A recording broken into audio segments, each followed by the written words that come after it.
نمونے کو خراب ہونے سے بچانے کے لیے مدھم روشنی میں تحقیق کرنے والے محقق برف کی تہہ کے نیچے جمی ہوئی کیچڑ کو کاٹ رہے ہیں تاکہ وقت کی منازل طے کر کے ماضی میں پائے جانے والے ماحولیاتی نظام کا جائزہ لے سکیں۔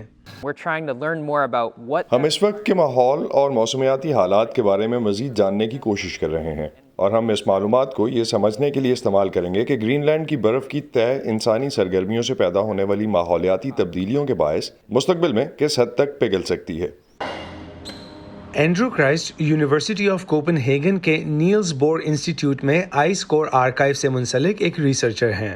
آئس کور آرکائیو میں ماضی کے مختلف ادوار کے برف کے نمونے، جن میں سے ایک آپ نے دیکھا کہ کاٹا جا رہا تھا، سائنسی تحقیق کے لیے اکٹھے کیے گئے ہیں۔ برف کی تہہ کے نیچے جمے ہوئے کیچڑ کے یہ نمونے کبھی گرین لینڈ کی برفانی تہہ کی سطح سے 1.5 کلومیٹر نیچے موجود تھے۔ امریکی سائنسدانوں نے انہیں 1960 کی دہائی میں ایک فوجی اڈے کی تعمیر کے دوران کھود کر نکالا تھا۔ ماہرین کے مطابق گہرائی سے نکالے گئے یہ نمونے ہی قابل مطالعہ ہیں۔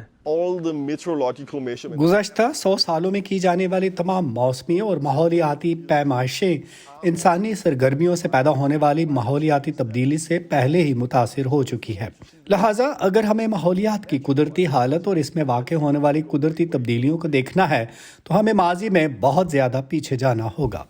نیلز بور انسٹیٹیوٹ کے بو ونتھر سائنسدانوں کی اس بین الاقوامی ٹیم کا حصہ ہیں جو لومینیسنس ڈیٹنگ نامی ایک ایسی تکنیک استعمال کر رہی ہے جس سے پتہ چلایا جا سکتا ہے کہ نمونے میں موجود معدنیات آخری بار کب براہ راست سورج کی روشنی کی زد میں آئی تھی۔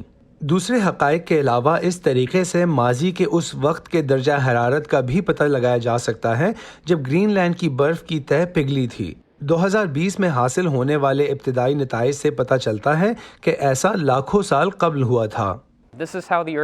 زمین کا نظام اسی طرح کام کرتا ہے۔ اگر آپ کرۂ ارض میں کاربن کا بہت زیادہ اضافہ کریں گے تو یہ انتہائی گرم ہو جائے گا، برف کی تہیں پگھلنے لگیں گی اور اس سے ہم انسانوں کی زندگی بہت مشکل ہو جائے گی۔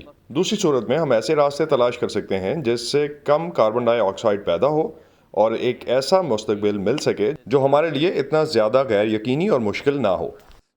اگر یہاں موجود ان منجمد نمونوں کو ایک کنارے سے دوسرے کنارے تک رکھا جائے تو یہ 20 کلومیٹرز کے احاطے پر پھیلیں گی۔ ریسرچرز انہیں فریزرز میں -30 ڈگری سیلسیس پر مسلسل ٹھنڈا رکھتے ہیں۔ 2020 میں شائع ہونے والے ایک مطالعے کے مطابق 2019 میں گرین لینڈ میں اتنی برف پگھلی تھی کہ اس کے پانی سے کیلیفورنیا کی ریاست 1.25 میٹر تک زیر آب آ سکتی تھی۔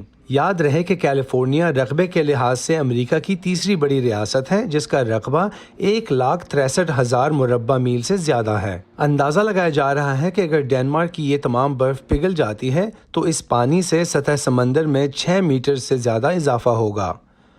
اراش عرب اسادی کے ساتھ Imran Jadoon, voice of America.